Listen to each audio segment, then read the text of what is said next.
not knowing any English. And long story short, she was hired as a mail lady in the basement of Bank of America, and 25 years later retired as one of the vice presidents.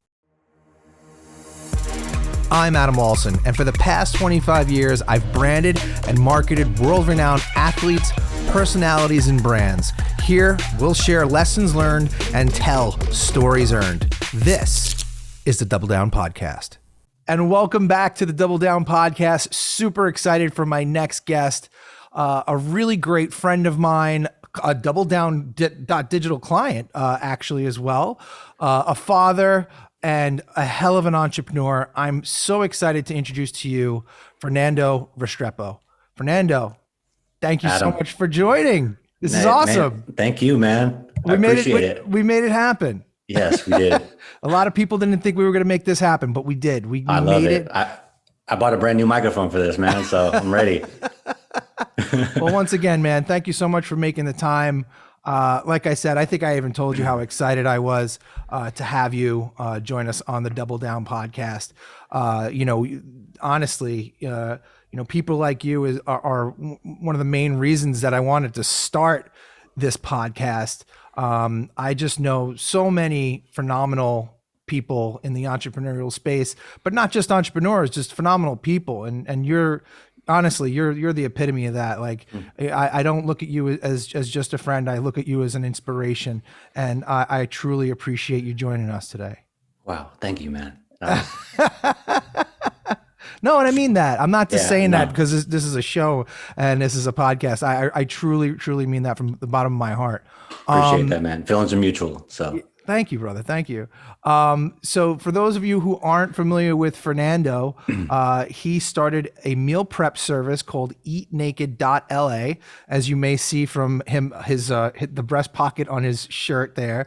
Fernando started that how many years ago was that? We're on our 7th year. Wow. I know, it's crazy to say. It's totally crazy. But before we jump into EATnaked.LA, I'd love to talk about how we met, how we connected. When I moved to Hollywood, I was working out with a trainer. His name is Dave Rogers, Doorway Dave. And as we were training, he said, you gotta link up with this guy, Fernando. He kills it in the meal prep game. And so that's how we connected, and we became fast friends. We had a great meeting of the minds. Because I was super interested in what you were doing. I was not only interested in being a customer of EATnaked.LA, but I was also just so enthralled with what you were doing with the brand and the service as a business. I just was completely fascinated by it at the time, and still am, obviously. And at that time, there was a few players in the space, but meal prep hadn't blown up the way it is today. You were really on the bleeding edge of this, one of the first movers in the space. But again, before we jump into all that, because we have so much to talk about, and I'm gonna be all over the place on this one. So bear with me, because I know this is gonna be a huge value add for a lot of people that are listening. But before we jump into that, I wanna take it back. Let's talk about where you grew up. Where did you grow up, Fernando? So I was born and raised in the Bay Area, born in Vallejo, California, to be exact. And we moved around a lot. Both of my parents, they moved from Bogota, Colombia, South America, to this country. I believe when my mom was pregnant with my oldest brother, Felipe. Okay. She was about 19, 20. Wow. So they came to this country, and we moved to the Bay Area. We moved around South Bay, for all you Bay Area E's out there. Pinole, Richmond, Hercules, Oakland, San Francisco. And then as I got older, we started migrating more towards the Sacramento area. Went to college in Sacramento and San Francisco. I believe it or not, I was actually a a music major in college. Oh, I believe it. I believe it. So I was going to the Conservatory of San Francisco, and then going to Sacramento State University, and found myself in LA, pursuing that dream of becoming a musician. Really? And so that's kind of where it all started. So that's what brought you to LA, to be a musician. What kind of musician did you want to be? So I studied as a violinist growing up, a little bit of keys. Mm-hmm. And so I had a buddy actually that I went to high school with, and he moved to LA, got a job at Paramount Studios, where he escalated the ladder fairly quickly and became head of Paramount Digital. So when I was living in the Bay Area or in Sacramento, he would give me some side jobs. So I was doing composing and scoring. Wow. For online video games. You're kidding. Yeah. And also, I don't know if you remember the ringtones, like the big course. Frenzy of selling 99-cent ringtones. Absolutely. So at unlike that time, the Nokia phones, right? Yeah. So, well, at that time, this is when online gaming became really popular, and Paramount didn't have a digital side of the business. So they decided to go back far into their catalog and then launch these Paramount movies, Paramount movie digital video games, like Blades of Glory. They were doing like Days of Thunder. Oh man, list goes on. So I was then contracted to create music over these voiceovers as ringtones. Wow. So you were basically converting their music into like a MIDI format? Yeah. So, and so that's kind of how that was my first real gig into, really the music industry in pursuing my career in coming to Los Angeles. Wow. So it got a little busy, and I was like, you know what, let's take that leap of faith, man, and move to LA. That's a trip, man. I mean, and once again, this is another reason why I started the podcast. I get to learn so much more about my friends, and I mean, I never knew that about you. That's a trip. So from there, you continue to do music stuff, and then where did you end up? You just, because I mean, obviously, I'm just trying to figure out how Eat Naked LA got started. So I would say, before the move to LA, my middle brother, Alex, he was really into fitness, working out, and, being, I'm a baby brother, I had to defend myself. Right. So, I had to emulate, and really, I was like, man, I need to start going to the gym with this guy if I can, I need to hold my own. So, so he introduced me to the gym and lifting, and how old were you at this point? I was probably early 20s. Okay. 21, 22. Yeah. 21, 22. Okay. And I just really got into it. I really enjoyed it. And I've always loved food. So, I've always cooked for myself, and really everyone in my family, they're really good cooks. So just this passion grew of fitness and exercising. And then obviously with that came the proper nutrition. So I started to learn a little bit more about that, and met some friends that were in the fitness industry and trainers. So I just kind of fused these two things together the way that I wanted to do it, really, not become a trainer or not become a nutritionist, but just these two things that I was really passionate about. And really that's kind of where I think the seed was planted, and it just, it really evolved from there. But it wasn't until I came to LA, what was that? 7 years ago, 2013, 14. Right. Where an idea then became an additional form of income. Right. So you started off doing meal prep for yourself exclusively. Correct.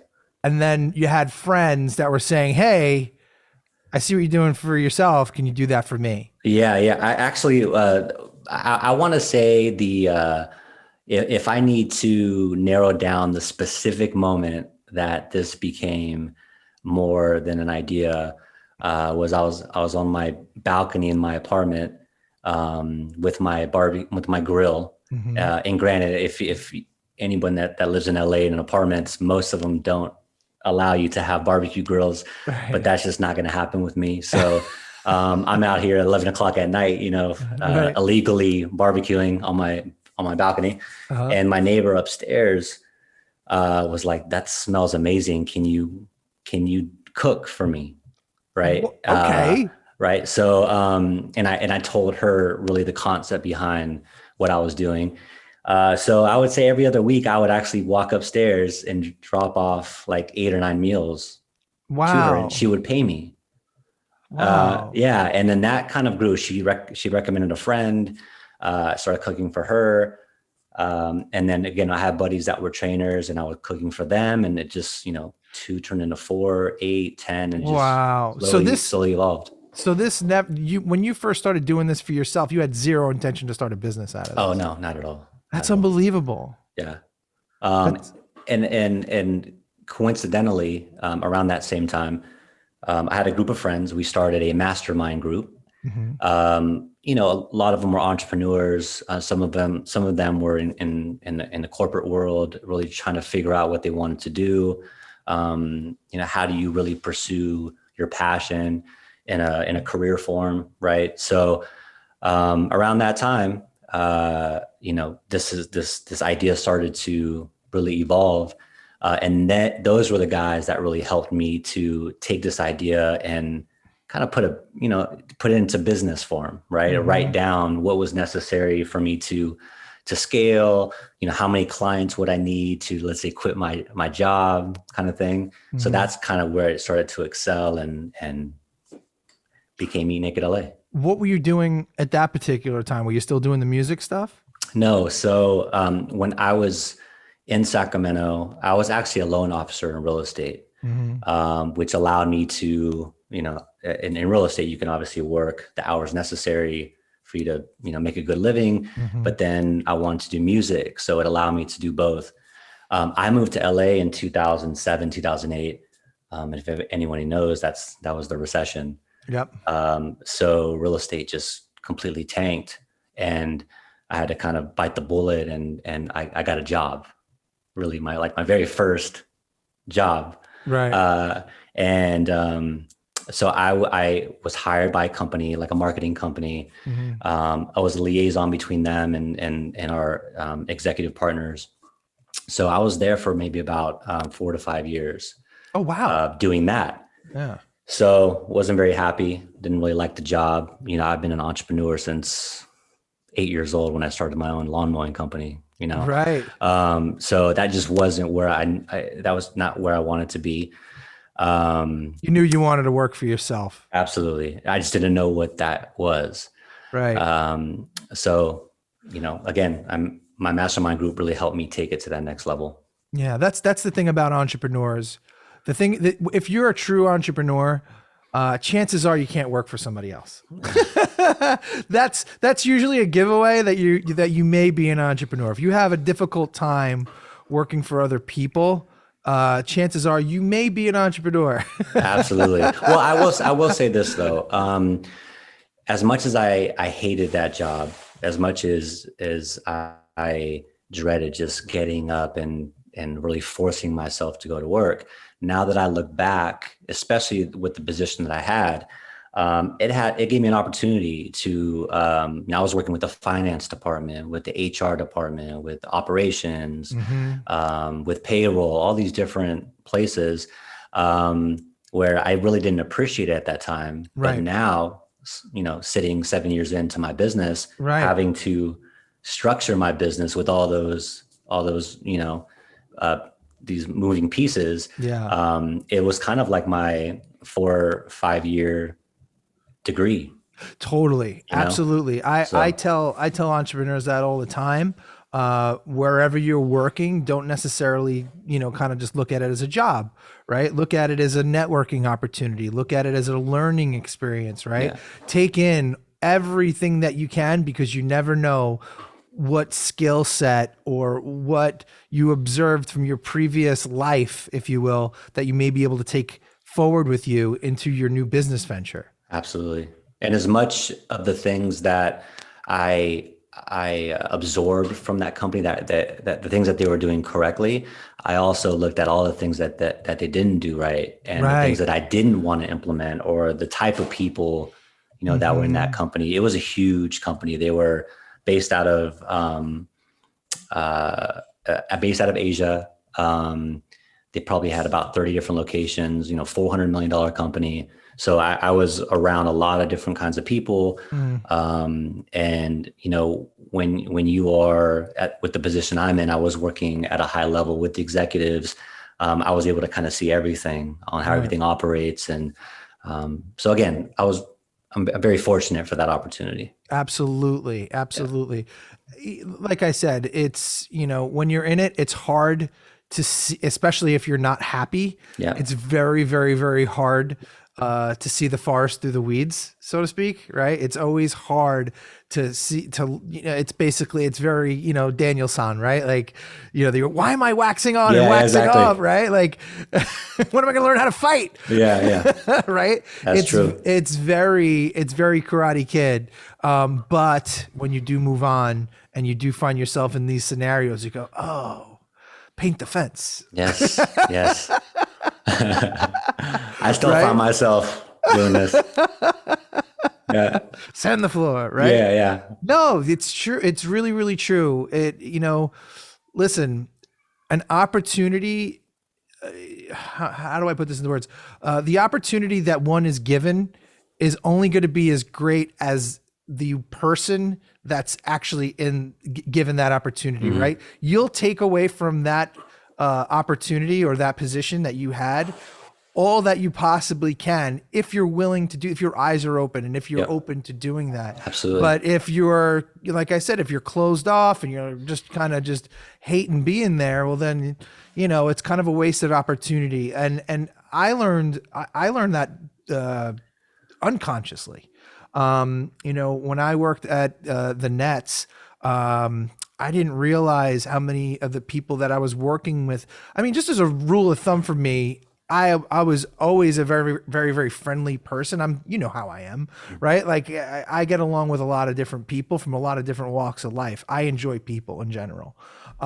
So while I was working at the Nets, I met some amazing people, and I'm friends with them to this day. I keep in touch with a lot of them.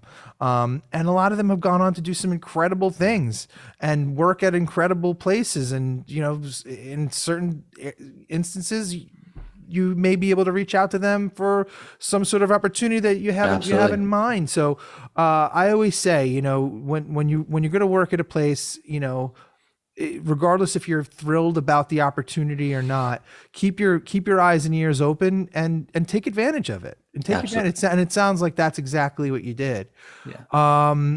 So when we met, I think you were probably like a year or two into Eat Naked. Yeah. I want to say maybe year 2. Okay. And the first thing that we got to do together was obviously, because I think at the time you came to me and you showed me like your current website, the current brand, everything that you were kind of able to do on your own. And I want to say like you got the logo designed on Fiverr or something like that, right? It was like $25, man. Yeah, walk me through that. Walk me through that process. What it was like for you just getting started. Yeah, and kind of going to war with the army that you had. No, absolutely. So back to my mastermind group, actually one of my mentors, still current mentor and a really good friend, he introduced me to Fiverr when I first started. And I mean, that it was amazing just because I think going in, starting a business, there's so many things to look at and it's very easy to get overwhelmed. And for me, early on, Fiverr was really a lifesaver. I paid $5 for for a landing page. I paid $10, $20 for a logo, $10 for a business card. So it allowed me, with my budget, no investors, just me really trying to get this thing off the ground. It allowed me to get these really, these key points into the business all organized, and allow me to have something visual that I can then show people for them to order food. So when we met, my logo was from Fiverr. I'm proud to say. But by the way, I'm not knocking Fiverr, or what you did. Yeah. What you did is great.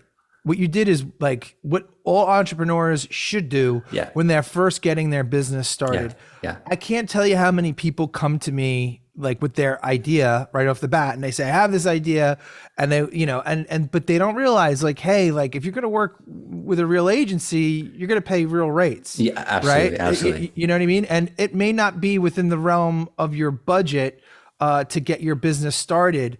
I always tell young entrepreneurs, look, the reality is, and I said this kind of before, you go to war with the army you have, not the one you wish you had, right? Like you got to make do. And real entrepreneurs, regardless of their budget or their capabilities, make it happen. Absolutely. Absolutely. And that's what you did. Yeah, no, absolutely. And I mean, fortunately, I feel like I have a good eye. I know what I like. I believe that I do know what looks good, what would be appealing to my customers. So, I was very happy with my initial logo and how things were looking. And granted, that was, this was before I probably had 2 customers, right? So Fiverr really helped me out. I was still working my 9 to 5, and after I got off of work, that's when I would be on Fiverr and trying to figure out what this is going to look like. Right. So yeah, Fiverr helped me with all those things. And then I signed up with Square. Okay. And at that time they had, I don't know if they still do, but they have a Square marketplace.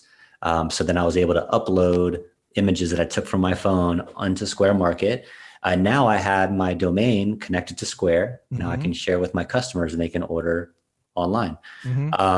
So about a year in, I met another developer who, took what my business looked like from an operational standpoint, being able to customize and things like that, and really just, took the ordering process to that, that next level.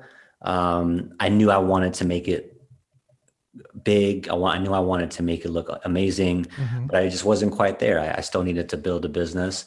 And that's then, again, a year and a half, 2 years in, that's when we met and history was made.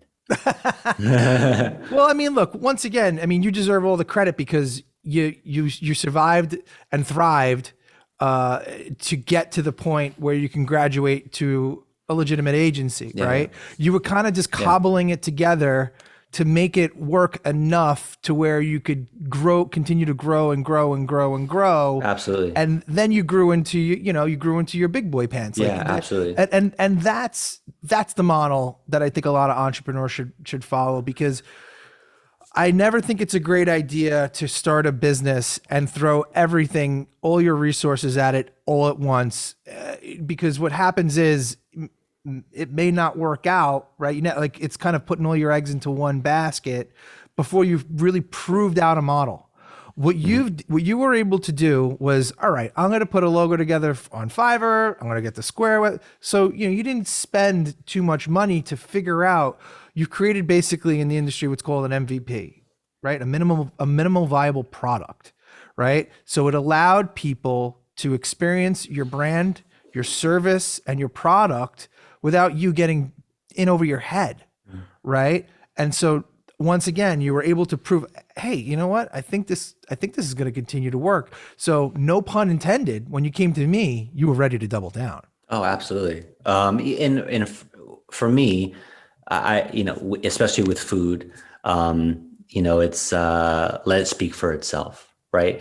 If you go to a really nice restaurant and you have the chef come and serve you a dish, they really don't say anything, or it's something very minimal. You don't need a huge presentation about what you're about to eat. You just eat it and it speaks for itself.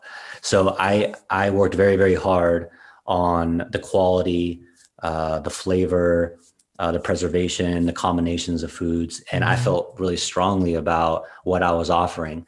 Never mind the lack of this, the digital side, or, the creative content. Yeah. That just wasn't, I wasn't there yet. I really was focused on the actual product, and always thought product and service. Yeah. If someone tries this, they're not going to care what my website looked like. You're going to want it. And that's what happened. I slowly grew business based off of word of mouth of how many free meals were you giving away at the time? Probably a lot, right? Just to get people to try it, right? Like was that your like initial marketing? Like when you first got started, was it all word of mouth, or were you saying like, I'll give you a free meal that you can try? And it's funny. At first I wasn't giving away anything. And just because most of the people that were using my service were either friends, family, they saw the value in it.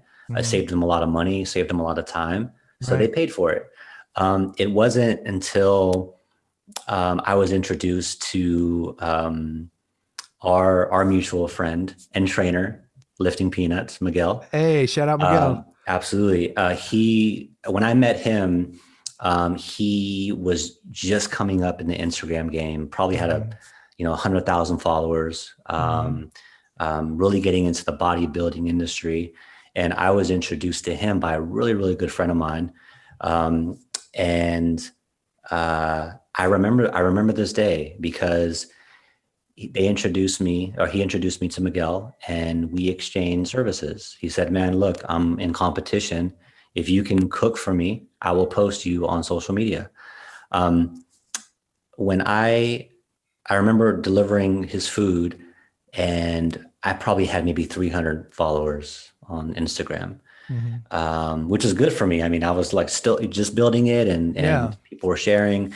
I remember when he posted, it was at night. I just went to sleep. I woke up at about 5,000 followers. What? And I'm like, what just happened? Right. So I looked, and sure enough, Miguel posted. So that was really my first opportunity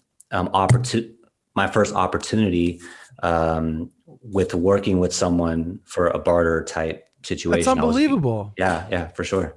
That's really remarkable. Yeah, and to this day, he still believes that I should give him free food. 7 years later. I'm sure he does. Miguel, I hope you're going to watch this later, man. It's ridiculous. I hope so too. So one of the first things that we did together that I'd love to talk about is your rebrand. Yeah. When we first started working together, obviously the logo that you had was the Fiverr logo. And obviously, in my opinion, and I let you know, I said, I don't think this is going to cut it, right? For what we're looking to do. We were really looking to elevate the EATnaked.LA brand at all costs, right? Yeah. Like we wanted to do a rebrand. Obviously we built out the website in a dramatic, I mean, we really built that website out. It came out beautiful. And we had, a lot of features and plans for the website that we obviously over time rolled out. But I'd love to talk about the rebrand because I think a lot of people can relate to this, or a lot of entrepreneurs can relate with what we went through with the rebrand. Can you kind of rehash kind of what your feelings were at the time? Oh, absolutely. Let's take it a step back though. Sure. Because Adam, when you reached out to me, I believe you were a client for several months or maybe even a year. Throughout that time, I was always being approached by, marketing companies and SEO company, all these different things, services. And I remember when we met, we became friends. Yes. Right. Probably almost a year. Like I remember you invited me to New York, my first time in New York, and just became really good friends before we even worked together. Yep. Worked together. So I appreciated that just because for me, I enjoy working with people that I trust, number one. that, I enjoy working with.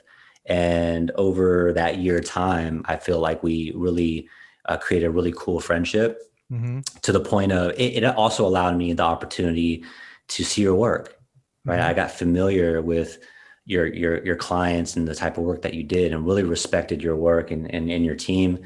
So it was very easy at that point to say, you know what, let's do something. I didn't know what that was going to look like because that was my first time. Right. But I think it was hard. It was hard to let go of what I built. It's hard to let go with what I started that I think allowed me to get to a certain point, and I didn't want to mess that up. Right. That was my mindset going in. Of course. But I would say it was a little bit easier for me to let go because of our relationship over the year spans. Right. So I want to say I was probably I was easygoing, for the most part. The logo was probably the scariest piece. Yeah. Because I felt like I was letting go of what people recognized. You had a lot of apprehension because of that. And I remember the conversation that we had. I think we had it at the sushi restaurant. I'm like, Fernando, you got to to you, the mark is super familiar and you recognize it, but the rest of the world doesn't necessarily know the EATnaked.LA brand. At that time, it became an emotional attachment to a logo that just wasn't serving you at that particular time. And I think this is such a great conversation to have, because I can't tell you how many times I have this conversation with clients about a rebrand. Clients are very, very afraid to venture into a rebrand because they feel like once they do that, no one's going to know who they are anymore. They're going to be unrecognizable. And that can't be further from the truth. Yeah. The reality is the biggest brands in the world regularly refresh and rebrand. Absolutely. Yeah. All the time. Yeah. And, again, me being 7 years in, I completely understand that. And I feel now more than ever, I'm not as attached to those type of things. Even if we were to do another rebrand, I'd probably even be a little bit more flexible and it could be an easier process. But again, me early on, DoubleDown was really the first marketing agency that I had an opportunity to work with. So it was brand new. Right. Sure, and I do remember that conversation at that sushi restaurant. So yeah, man, it was scary, but I will say that it was an amazing experience. It was a huge learning experience, and I wouldn't choose it to learn it with any other group than DoubleDown, man. Good. So you guys made it really streamlined and just really new. Yeah. Seriously, man. Seriously. And now that I look back at the old logo, I'm like, oh, right. Dude, and that Adam was so right. And it's so funny because I feel like I remember saying that to you, like, hey, dude, like, we're going to look back and laugh at this. I promise you. Yeah. But I remember you, like, it was a very, very tough leap of faith for you to take. But I'm so happy you did, because the brand has come so far since those initial conversations. Yeah. And you nailed something that I've noticed about you. You're one of the few clients, I don't say few, but it's very few and far between that you work with clients and they're very open and open-minded and ready to trust the agency's instinct, right? Sometimes what makes a client, an agency relationship difficult is because, the client wants to steer the ship when it comes to, creative or campaign ideas or digital direction. And,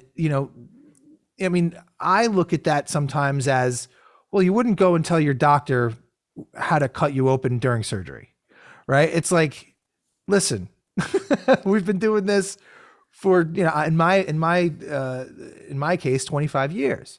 So, I think, we're pretty well qualified to say, hey, look, this is what your best practice will be for your brand. And this will definitely put you in the best possible position.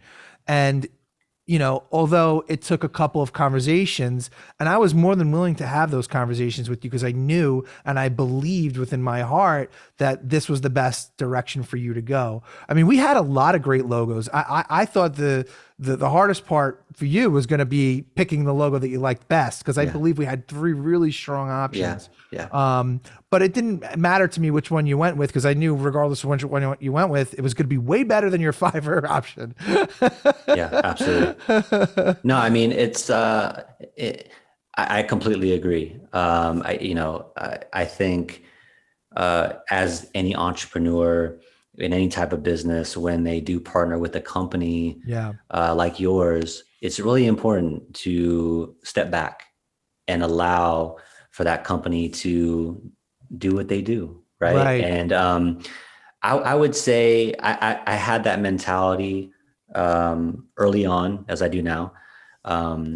But the other piece of that is, from a financial standpoint, as an entrepreneur, as an early business owner, that this was my first time investing those type of dollars into those things, right? Fiverr is literally $5. Right. So that's the other piece of, okay, what am I getting?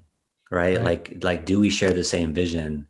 Those type of things. Right. And I think, over time, with our relationship, that really helped me understand, okay, Adam, he knows what he's doing. He knows where I want to take this. And also helped that, you were a customer. So you understood my brand, you understood the product, you understood the service. So that made me feel a little bit more comfortable with giving you the freedom to say, you know what, Fernando, this is really what I think you guys need to, to scale and take it to that next level. Awesome. Yeah. Once again, man, I really believe, regardless if it's a marketing agency, client situation, or another relationship, I think trust in general has to be there for the relationship to really flourish. And once again, regardless of what it is, employee, right? Mm-hmm. You want to be able to trust that employee, or a vendor. You want to be able to trust that vendor is doing the right thing by you and giving you the best prices, and obviously cares about your business, wants to see you grow, right? And I say this to all my clients. The reality is, if my client isn't growing and flourishing, working with us, well, then it's not going to work out for either one of us. Yeah. Right. Because that client is going to stop working with us and we lose revenue, et cetera. Right. It kind of, goes, it's that trickle down effect. So for me, when clients invest in us, we have to make sure we show them some sort of return, whether that be, fiscally or whether it be, creatively, et cetera, eyeballs, followers, whatever that data touch point is, that hot point is for that particular client. Absolutely. But trust, man, trust is the word. And as long as trust is there, I think, you're in a good place. Absolutely. I remember the moment when we finished the rebrand, the site was done, logo was done. It looked super sharp. I remember the timing of it. Right when we completed that, I remember stepping into the offices of UCLA, and they reached out to us from a previous partner that we had that we worked with, that were training at the UCLA campuses. And I remember just finishing up the rebrand with you guys.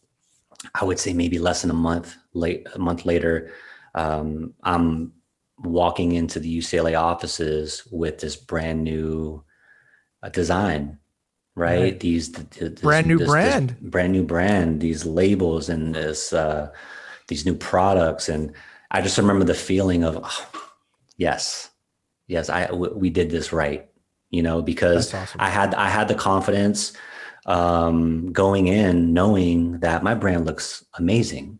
And I don't think I would have had that same feeling with my Fiverr logo going in and, hoping that it would catch the attention of this group. And I truly believe that you guys played a huge part in that partnership with UCLA. And look, man, 3.5, 4 years later, we're working with the entire UCLA athletic department and their coaching staff and trainers, and they love it. They love the brand. They love what it looks like. That's great. So yeah, man, I that day was pretty significant for me.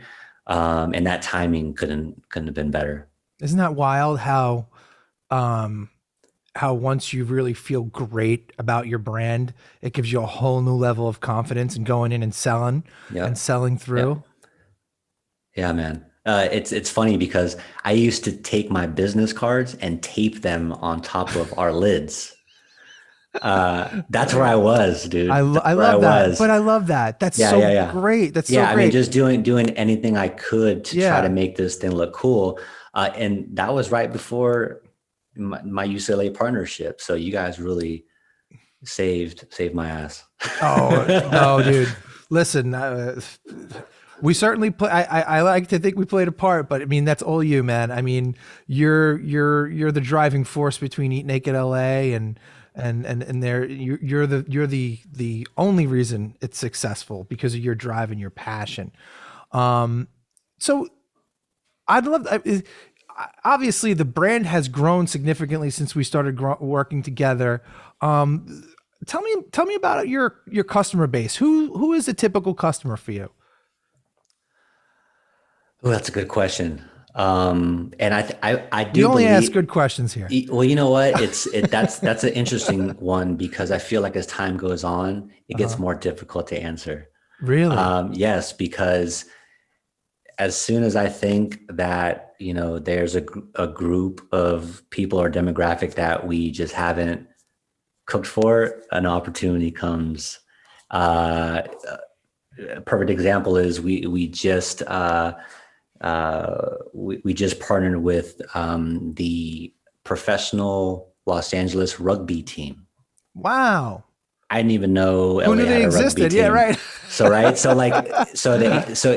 a very interesting question in that sense where, we have clients that are in their 90s. Wow. That all have a very specific dietary regimen. That their doctors would refer us specific meal plans to keep them healthy. Right. They could have some ailments going on, all the way down to the college athlete. That's really performing at a high level. That needs the proper fuel to really maintain that performance, and hopefully leading them into that next stage of their life, into the pros. We have junior high kids that we provide meals for, healthier options than what they're currently getting. So it's kind of grown into this thing where we really realize that we are a service that everybody needs.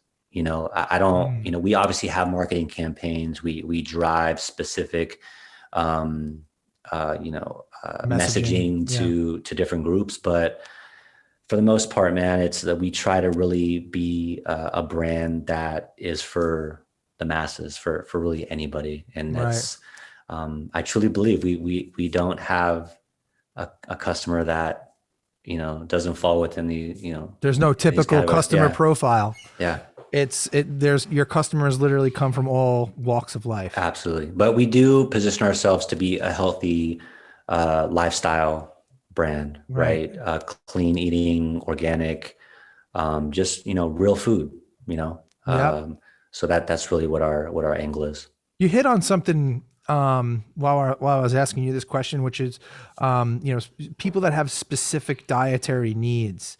I mean, how does that feel that like you're able to improve quality of life for these people? I mean, what does that mean to you?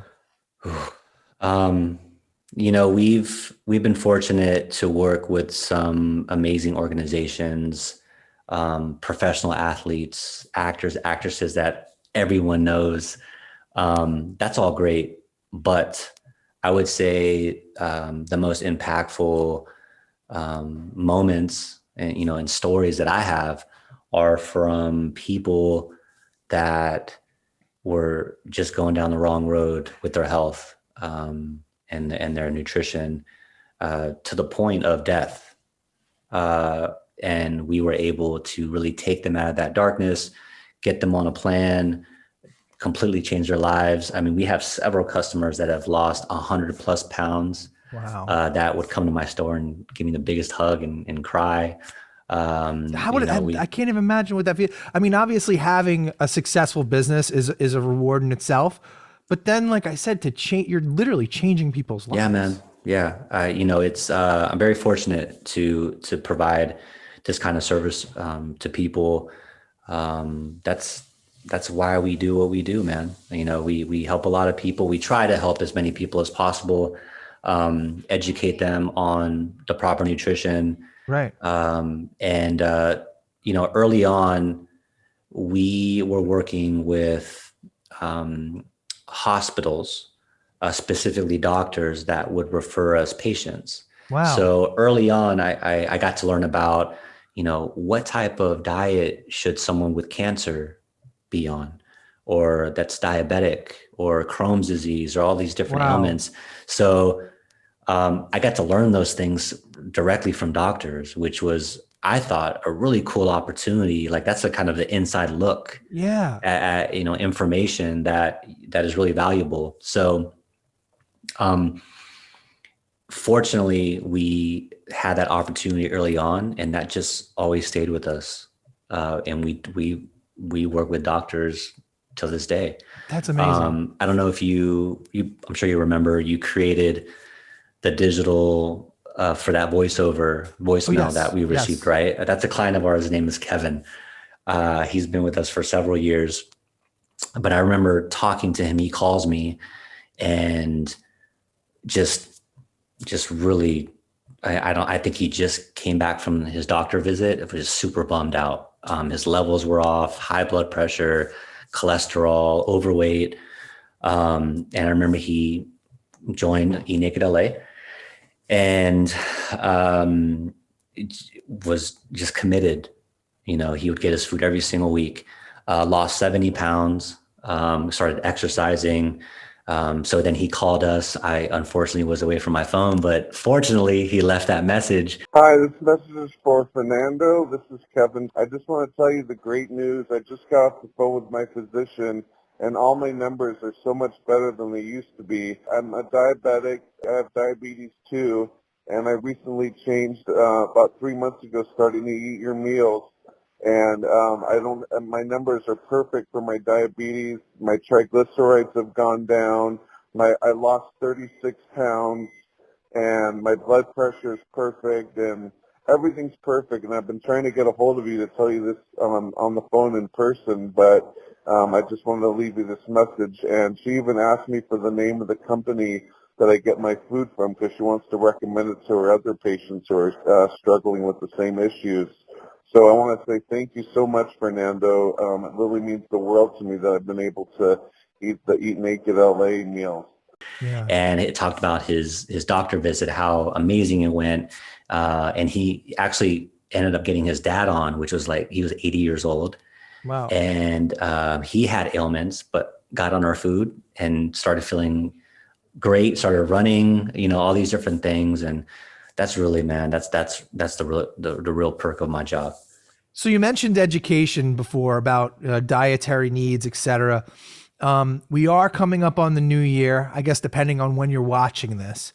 What do you think the most common misconceptions for a dieting may be? What tips would you offer people coming into the new year that are really looking to change things and turn things around for themselves in the new year?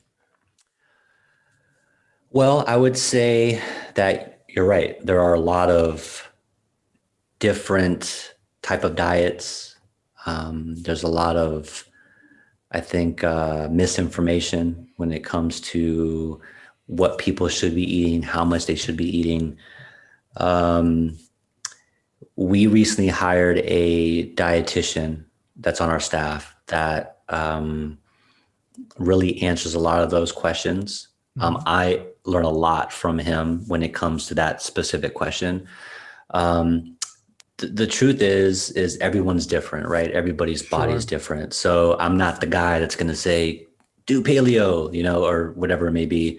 For me, at my core, it's truly about eat good food, right? People know that, to keep it simple, people know what's good and what's bad, right? So I like to start there to make it very easy for people. We do have a lot of customers that go in and have no idea where to start. And I think it gets really challenging when they do talk to other people about do a cleanse for 3 days and then you incorporate this and then you do double carb and then fast. And it just gets really confusing. So what we've been able to do at EATnaked.LA is really create a really extensive menu, which gives a lot of flexibility and freedom and a lot of creativity where you're not getting sick of the same foods over and over. It allows you to customize based off of what your requirements are. We do have a dietitian on staff, but I do always recommend for people to, speak to a professional, speak to a trainer, go to the doctor, get a physical, because I can recommend something to you, but you might be allergic or it might give you, some type of reaction. I think really understand your body, what, and also what are your goals? Like, what are you trying to do? When you come to us, we really make it easy to create meal plans for you. We have a preset menu. You can also customize. But I would say, you see pills on TV, you see like the cleanses, the 14-day cleanses. I've never really believed in those just because naturally your body needs food, man. You need fuel to operate. It's like, driving your car and just you don't put gas in it, you're going to break down at some point. So yeah, man, I mean, it's food first, really, just eat good food. And that makes a lot of sense to me because I got to tell you, from my personal experience, I guess a year and a half ago, 2 years ago, when I was really hitting it hard with Miguel, and obviously I was on my Naked meal plan. My misconception of dietary or dieting was I always thought eat less, right? Try it's portion control, eat, try not to eat as much. But boy, oh boy, what a wake up call I got when I started working out with Miguel, because Miguel was telling me you need to eat 6 times a day and this much. And I got to tell you, I had a hard time eating that much food. Now that's the thing. And you said eat good food, eat like healthy food, right? And I think you could say eat more healthy, good food, right? Like make sure you get your healthy fats, make sure you get your proteins, etc. Again, it depends on the diet that you're on. But in my particular case, where I was trying to cut fat, build muscle, Miguel had me on a very, very, I don't want to say a heavy meal plan because the food was very lean, but it was a lot. He wanted me to eat a lot. And I remember just forcing myself to eat this stuff. But I never ate so much food in my life, but I got in really great shape. I mean, I lost a lot of weight, but I was eating more food than I ever had in my life. So that's a very specific goal, right? So as I mentioned, Miguel is a bodybuilder, right? His clients work out with him because they want to get to that point. If not competing level, they want to have a physique like a bodybuilder. That requires a lot of food. That requires a lot of heavy lifting and working out. So that's a very specific goal.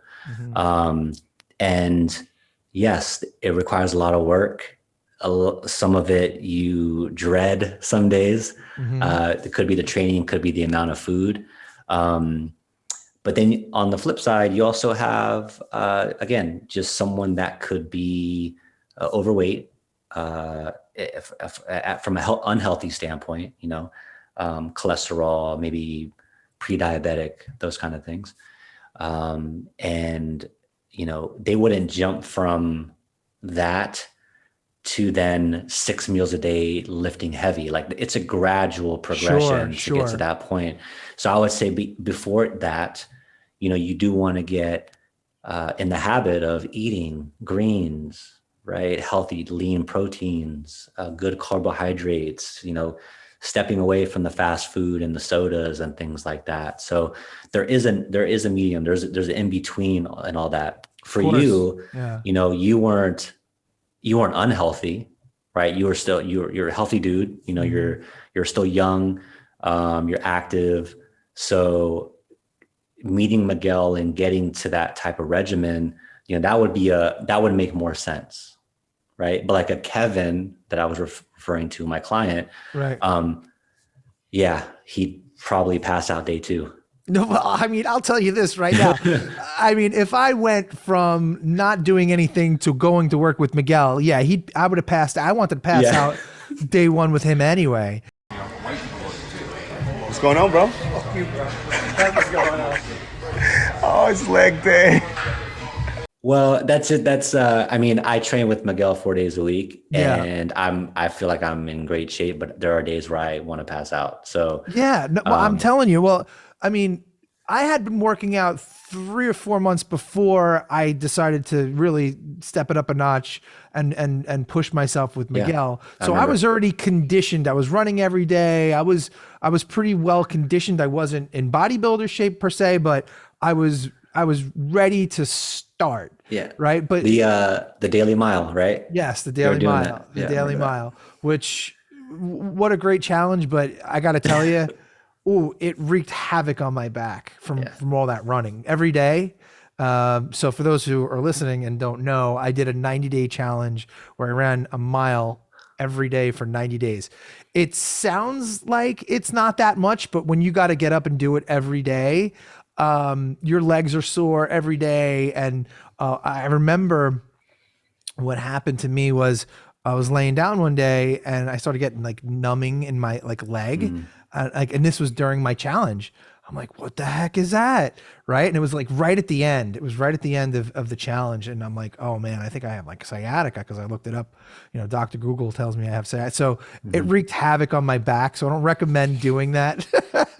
I mean, if your body can handle it, God bless. But I think running every day like that definitely screwed up my back. And probably the route that you chose, dude. You're like bobbing and weaving through people on Hollywood Boulevard. I'm like, I was running. Adam, go to the park. Yeah, I was anywhere I was running. I was running every day. I got to tell you though, running for me, it does wonders for my body. I have a love-hate relationship with running. I hate to do it, but my body just really reacts well to it, except for the back issue. I mean, I was able to cut a lot of weight. I felt amazing. So I really enjoy running. I'm gonna have to figure out another daily cardio that I can do, maybe a bike or maybe a Stairmaster or something. But the running, I think every day was probably not the best idea for my back. Anyway, I digress. Speaking of work, you brought up work and how much hard work is involved with, working out and dieting. And it requires a real commitment. And it's really, in your case, I know you say it's not a commitment, it's a lifestyle, which is, if you could figure out how to do that, you're in a really great place. One of the things I really admire about you and have always admired about you is your work ethic. You just have a tremendous work ethic. I know you have so much on your plate, no pun intended.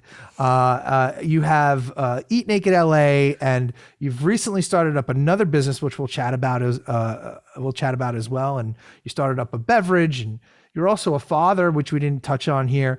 And you have a tremendous amount of responsibility on your shoulders. Where does your work ethic come from? How did you kind of come into who you are and your I guess, what's your North Star for your work ethic? Why do you work so hard? It's funny How, that I you, should say. yeah, it's funny that you asked that because, so my girlfriend, Trish, Trish, Trish the Ish. Trish Diaz, we talk about this often, man. Where does this fire come from and why doesn't it ever go out? Right. And I hope it never goes out. But I think what happens is over time, you're right. There's different ventures and passions, and you become a father. I mean, I'm fortunate to be a father of two beautiful boys, 7-year-old Maximus, and Cristiano turns 4 tomorrow. By the way, Gorgeous. They're gorgeous. yeah, and they just added to my flame. But I would say, really to the core of it, I think about my mom a lot and the sacrifices that she has gone through early on, moving to this country. My mom is a very strong-minded, very stern, 5'1" lady. And she doesn't take shit from anyone. She took the opportunity to move here and give us a better life. And she raised 3 boys on her own for a while, working, multiple jobs, not knowing any English. And long story short, she was hired as a mail lady in the basement of Bank of America, and 25 years later retired as one of the vice presidents. Wow. So yeah, that's unbelievable. Yeah, I think of that often, and what would my mom do, right? So in addition to everybody that is really important around me, like my 2 brothers who are very inspirational to, my family, my boys, my friends, people around me, man, the people that I choose to surround myself with, they are just daily motivators. So I would say any piece of advice to any entrepreneur is to, choose your circle wisely, right? Surround yourself with like-minded people, surround yourself with people that will elevate you, will take you to that next level, that will challenge you. I just have this thing, man, where it's a mindset, and I could just grab motivation from all these different people on a daily basis. And so that's, I'm in a really good space now. That's awesome, dude. Yeah. So that's so cool. So you grew up observing your mom and how hard she worked. And so it sounds like she was a big inspiration for you. Absolutely, man. I mean, I still to this day, I'm just like, how did you, wake up at 5 a.m. to commute and come home late and, raise 3 boys, like 3 boys, in the same, we shared a room, all 3 of us. Insane. Like my sons now, I'm like, stop, just listen, I just still don't understand it. And I remember even when she got off of work, she would even try to make extra money. I remember she bought like 10,000 water filters and she was selling those. So mom was a bit of an entrepreneur herself. Yeah, absolutely, man. I mean, these are like really vivid memories, and I think about them often. So I think a lot of that, just naturally, that motivation, that fire definitely comes from my mom. That's awesome, dude. Yeah. Yeah, that's it. I mean, it makes all the sense in the world. It really, really does. Yeah, I think hard workers definitely have, some tremendous inspirations or mentors in their lives that have shown them the way. And look, the reality is there's no shortcuts. And mom certainly didn't take a shortcut starting at the mailroom. So that's awesome, man. Like that's amazing that you had your mom as your role model. Mm-hmm. I mean, that's unbelievable. So we did chat about, or I did bring up your other passion projects that you had. I'd love to chat a little bit about H2Blend. That was another fun project you and I got to work on together. You came to me with this great idea to do a CBD infused beverage, and then also just a regular beverage, water beverage. Tell us about H2Blend. No, absolutely. That was a really fun project during the pandemic, by the way, which kind of could have gone either way. But for me, I like to create a product or a service that has a good story. And early 20s, mid 20s, I started to suffer from a deviated septum. So I had a really tough time breathing without using like nasal sprays and like Claritin and all these things. And as I got older, it got worse to the point where I had to have surgery. That was probably 11, 12 years ago. About 5 years later, the problem, it's continued. So, I would say the last 20 years of my life have been very difficult in the breathing area, right in this, like the center of my face. And so 2020, I had another surgery, which is a little bit more aggressive. Don't want to get into too much detail, but it was pretty brutal. And right before the surgery, I connected with these guys that I met through UCLA. They're one of UCLA partners, and they have a beverage company. So I met with them at their facility, and cool dudes, man. They're just chemists. They just create stuff. And that's really where it started. I was like, man, this is super cool. Can you make this? Can you make that? And they created this respiratory support elixir type thing, which they gave me prior to my surgery. And I was drinking that probably every other day or so. And it just really helped. It opened up my sinuses. It was just really, really powerful. To then into my surgery, coming out of surgery, this really helped me with my recovery. And I was like, man, this is like, we need to make this. We need to sell this stuff. And I'm sure there's a lot of people that are suffering from the same thing I am. Rhinoplasty is really, really common. Oh, of course. Deviated septum is really, really common. Absolutely. So we, playing around with the idea, different recipes, and several months later, man, we came up with wild berry guava, which is the CBD infused beverage, and then the peach flavor H2Blend, which both have the respiratory support elements in it, along with like ashwagandha and eucalyptus and all these things that are really helpful for immune system. And again, just back to like the healthy lifestyle type brands. Obviously reached out to Adam, to you, and Double Down, and dude, I remember when you gave me that first concept, I didn't even sleep that night. I was like, this is so legit. Like I was so excited about it. And that happened fast. That happened real fast. That happened real fast. Yeah. And launched H2Blend last year.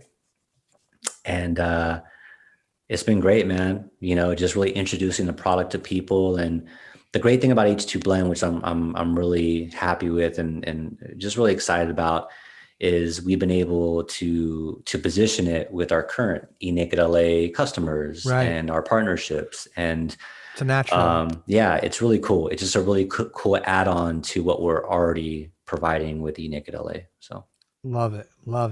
Yeah, that brand was a lot of fun to work on. Yeah, man. I remember the phone call. Hey, I'm thinking about working on this product, this beverage called Blend. I'm like, well, we can't just call it Blend. That's right. I was like, we gotta own it somehow. I'm like, what about H2Blend? Yeah. You're like, I kind of like that. Yeah. Yeah. That's you know what? That's a perfect example of earlier in our conversation about, just letting go and having complete confidence in, whatever company or agency that you are working with. When I approached you with H2Blend, I don't know if you remember, dude, but I'm like, have at it. Yeah. Like do what you do. Yeah. Right. Yeah. Like Yeah. I have the beverage. It's Yeah. awesome. It tastes great. Yeah. What do you think? Like, give me something. Right. Yeah. So when you said H2, I'm like, oh, yes, of course. Right. Right.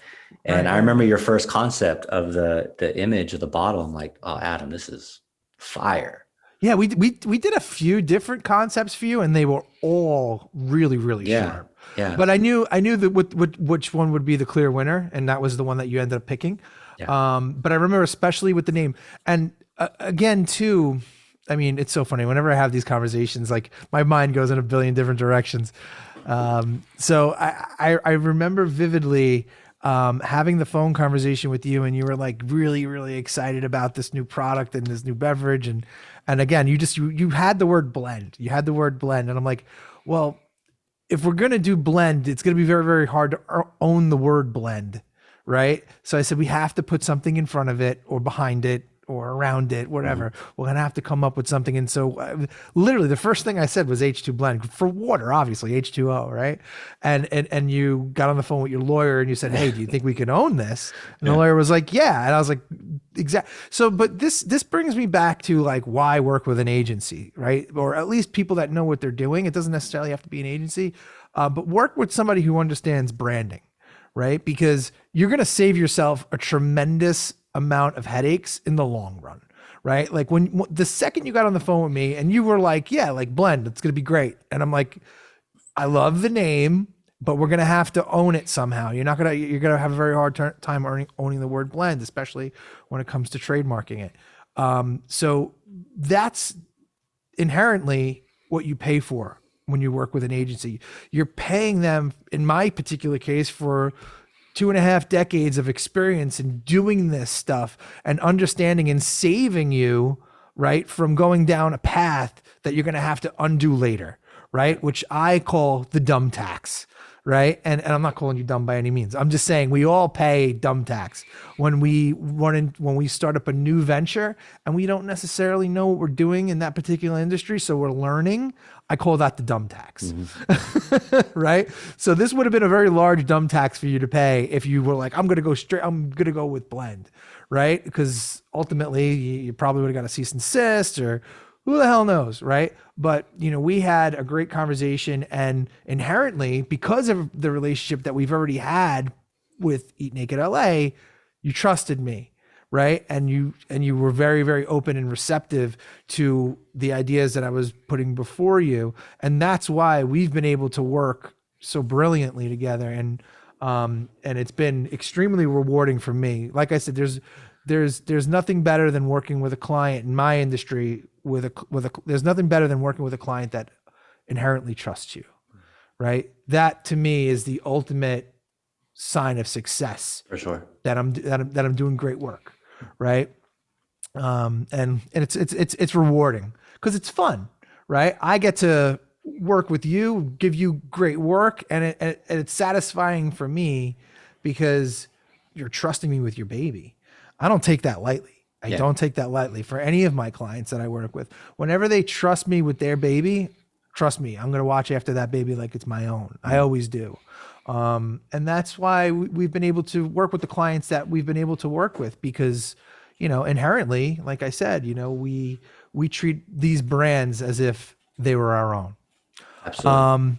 The most recent passion project that you've been working on. I'm super excited to chat with you about this. Bite Club, which I was beyond honored to be invited to the pilot night that you had. I guess, what was it, like a few weeks ago? A month ago? About a month ago. And wow, what a concept. Yeah. What a concept. You want to tell us about that? Yeah, absolutely. So Bite Club is an underground dining experience that we provide. It's more private, more intimate, at a smaller venue. In this case, my house. Yep. And really just transforming the space into a fine dining experience, a fine dining restaurant. And I partnered with a very incredible chef, Chef James Hill. Mm-hmm. And the events are based around, a 5 to 10 course meal from different cuisines from around the world. Mm-hmm. We'll do a wine pairing or different cocktail pairings. This is something that I've been working on for several years. And really the goal was to launch this back in summer of 2020. The pandemic was not having that. Right. So I had to kind of shelve that for a little bit, which actually worked because 2020, I ended up going out to a sushi bar, which is out in Encino, a really, really good sushi restaurant, considered like a Michelin star type sushi place. Mm-hmm. And I ended up meeting the head chef there one night, and which is Chef James Hill. Mm-hmm. And we just hit it off, man. And I had an opportunity to taste his, the foods that he was creating, and just got, we just kind of let him do his thing. And he was creating all these creative dishes and servings. And I was talking to him about this idea that I had. And pandemic, if anyone will be listening to this that is in the restaurant industry, we got hit really hard. When it comes to the service aspect, waiters, waitresses, yep. Cooks, washers, all these different people. So this was a perfect opportunity for him to then try different ventures and try to create an additional stream of income, mm-hmm. right? So we partnered, and it was a perfect fit. So about a month and a half ago, we launched our first Bite Club event. Adam, you were there with about 10 other people. Yep. And it was just amazing. Like I had the best time. And we had one 2 weeks ago, our second, mm-hmm. Which was a paid event. I sold, it was 18 people seating. And we did a Southern cuisine. It was a New Orleans type cuisine. It was 5 courses paired with these creative cocktails that James created. And then our next one is January 13th. It's going to be a Bite Club Japanese. It's going to be a Japanese cuisine. So sushi base. Love it. With the pairing of sake, different kinds of sakes. Love it. It's what I do, man. Like I love, I love this stuff. So from my perspective, I walked in when you told me like, yeah, I'm doing this thing Bite Club. I walked in with no reservations of what you could be potentially doing. I mean, I figured there was going to be food, but wasn't expecting the setup, the experience, the curation, that really was really, really well thought out.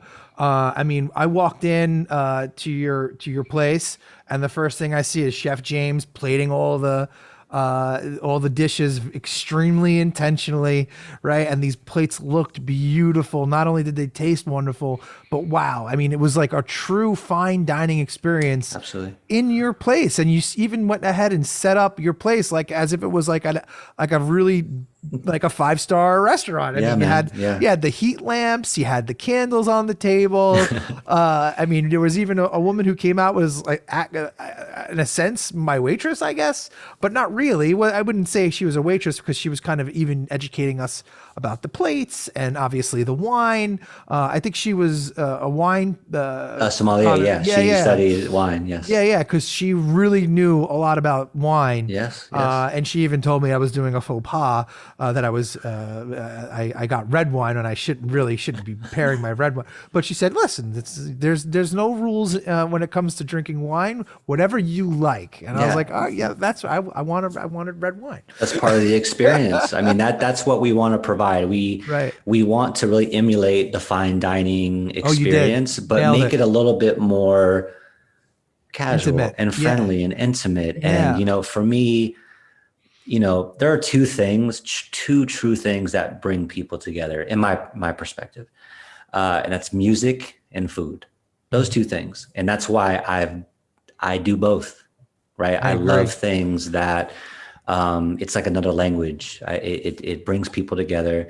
And if you recall that night, man, there's so many different kinds of people. And at the end of the night, everyone got together. They were friends. They were That's what I loved conversing, about it. Yeah, right. that's Really what the goal is for Bite Club. Obviously, amazing food.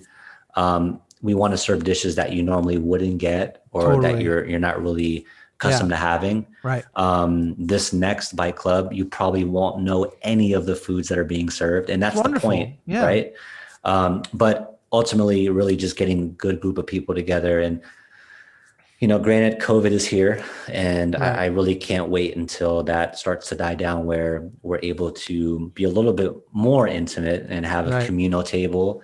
And you're sitting across from somebody you don't know, right? And you get to know them and build that bond, and that was break bread, like literally. Quite literally. I mean, I really loved every aspect of the experience, from like you said, sitting with people who I really didn't know, to Chef James coming out with every dish and saying, here's what you're about to eat, right? And where every ingredient came from. I went down to the farmer's market. I got this ingredient here. Like, it was so cool to kind of hear kind of his philosophy on how he prepares food, why he prepares food, what ingredients he's using in every dish, what it's derived from.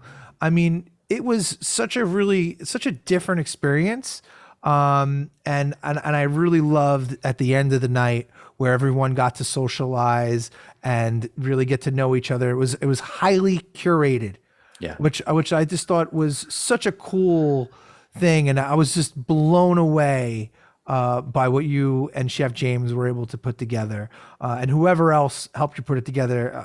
Just hats off. Unbelievable. It was such a great experience, and I can't wait to do it again. As soon as I could make it to the next one, because it was absolutely. And anybody who's in Los Angeles, check out Bite Club. Do you have a website for this yet? No. All right, we'll have to have another conversation. I was gonna go to Fiverr and get something. No, this is something. Yes, eventually. I mean, who knows where this is gonna go? Again, is this gonna be invite only? Yeah, it's gonna be a little more exclusive. All right, sorry guys. No. So you can still reach out, and again, it's really just a true passion project, and who knows where this thing will go. I think even with our third one, it's getting bigger and more popular, and people want to join, which is amazing. Yeah. And it's, who knows, man. I truly do not have an end goal for this, which is really exciting. It's EATnaked.LA, super passionate about, but I have a specific goal. H2Blend beverage product, specific goal. This is just turning into something that I think is really necessary, especially during this time. Yeah. I think people really enjoy the dining experience, but don't necessarily like the restaurant experience. Yeah, it's interesting. There's a lot that goes into it. I'm a foodie. I love to go out and eat, but there's some elements to restaurants that I don't really particularly enjoy. So I want to kind of separate those things and create that with Bite Club. Well, this is one of the reasons why I really enjoyed what you put together. There's a networking aspect involved in what you're doing, which is great, because as I mentioned in this podcast, like, I really enjoy people. I enjoy meeting new people. I love hearing stories and telling my stories, and I just love meeting new people, especially people from all walks of life. And you had, influencers there, and radio people, and real estate, and somebody who works in a foundation, and just all over the map, and they were just really splendid, wonderful people that I really enjoyed spending my time with. I think even one of the girls there had made her own what was it, brand? No, whiskey. Yeah. Right. And so she brought her own thing of whiskey and was giving everybody the whiskey. And I'm not a only whiskey at Bite person. Club. Right. Exactly. So it was such a cool, different experience. Yeah, absolutely. With just amazing food, and just a brilliant education of the food that was being served. It hit so many just amazing notes, and it was a beautiful thing to witness and be a part of. And I am so looking forward to where Bite Club will go into the future. I think it's something that I think there's a need for it. Honestly, I think like you said, restaurants, it's a very different kind of experience. Don't get me wrong. I love going to a good restaurant, but it's not personal, if that makes sense, right? This is a very, like I said, intimate and personal kind of experience that like you get to chat with Chef James if you want, or, Absolutely. the people that are there, obviously get to hang out with you and Trish and everybody else that's at the event. And it's just wonderful. It's like, it's a beautiful dinner experience. Like I said, I can't wait. I can't wait to check out another one. Cause I know, and I love the fact that you're revolving the theme, right? It's going to be Japanese and, all these cool experiences with different, flavor palettes. It's awesome. Yeah, no, I'm right there with you, Adam. I'm truly excited about this project, and yeah, I mean, we have already listed the different types of cuisines that we want to serve, and getting to the point of even choosing different locations. So really, to answer your question about is it invite only, really the concept is, if you have attended a Bite Club, then you can talk about Bite Club, right? That's the first rule of Bite Club, is to talk about it. And what happened with the second one is, from the first group, they talked about it with other people. So, we don't know them personally, but indirectly, right? And then from the second one, now we have people that have talked about it into this third one. And we have repeats and all those things. And so yeah, man, if someone that's listening is interested in joining, just check us out on Instagram. It's EATnaked.LA, and we always will just post our current event. And in this case, it's January 13th. And if you like sushi, this is the place to be. Well, Fernando, you're an extremely passionate individual. It comes through in every single one of your projects. And I know you're passionate about a lot of things. Your businesses, obviously, being a dad, being like I said, an extremely inspirational individual. And I'm honored to know you as a friend. I'm honored to work with you as a colleague. And I very much look forward to continue to watch you on your journey and watching you grow and participating in your growth. Thank you so much for joining us here today on the Double Down podcast. Oh, thank you, man. You were thrilled to have. I really enjoyed hearing all your stories and hearing about your journey. Wow. Just wow. No, I mean, I really appreciate you having me on, and even thinking about, me being a guest. I hope there was some value there with people that are going to be listening to this. I'm sure. But I go back to surrounding yourself with like-minded people, man. And you're just one of those people that have really resonated with me throughout the years. We talk about my ventures, but, again, it's like, from, just your whole Double Down setup to Big League Pillows to Big Shots to like everything you're doing, that truly inspires me. So again, man, I think we're both in the same boat, just doing what we love, trying to inspire, trying to just be of service, be of value. And that's what it's about, man. So. Hey, no pun intended. We'll continue to feed off one another, right? Yeah, right. Yeah. Absolutely. Well, Fernando, I'm going to turn it over to you. If you want to let people know how to reach out to you, contact you, get a hold of Eat Naked, shout out your Instagrams, whatever you want to say. Yeah, absolutely. So EATnaked.LA.com, you can check us out. Everything's there, full menu, prices, recently this year, we started shipping out of LA. So we're covering most of the country. I'm sure you got some fans over on the East Coast. So, so yeah, check us out. And Instagram is EATnaked.LA. We also have H2Blend. We ship nationwide. Stuff is really, really good. So check us out at H2Blend, and also a website that looks phenomenal that DoubleDown created. It's H2Blend.com. And then, yeah, follow us on Eat Bite Club LA. It's very, very new. We'll see what happens with it, man, but I'm really excited. So. And where can they go to hear you play violin? If you know my girlfriend, she has a lot of videos stored in her phone, which she randomly shares. It's really, really kind of odd, but at Trish, you'll have to find her on the gram.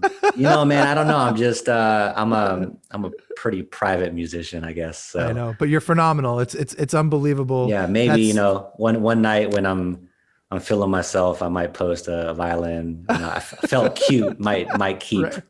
Got it. But yeah, maybe that could be a venture down the line. Who knows? Well, listen, you could always entertain the Bite Club attendees. Right. Yeah, charge a premium for that. Yeah. That'll be the Valentine's Day treat. Yeah. There you go.